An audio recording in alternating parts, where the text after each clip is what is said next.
Ah, try. Alphard baru cepet kepala tak? Percubaan lagi sekali. Pembunuhan percubaan membunuh diri. Janganlah letak. Janganlah.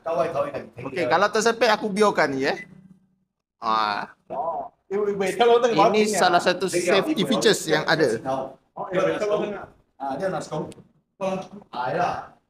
Toyota Alphard baru AGH40.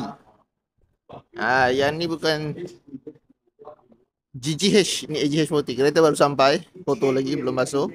Side step pun ada. Yang ni kereta lebih tinggi, lebih panjang, lebar sama. Tapi spek ni dah tak macam zaman dulu punya. Kalau yang model ni semua dia ada low spec. Yang ni dia satu spek saja.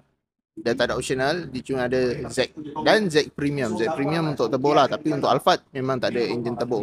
Kecuali Velfire saja. Untuk pasaran Recon.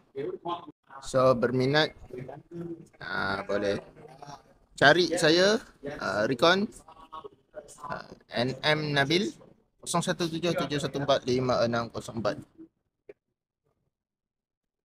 Ni kereta memang cantik macam ni. Seat dia lebih lebar sikit yang model ni. Betul kedudukan macam ni.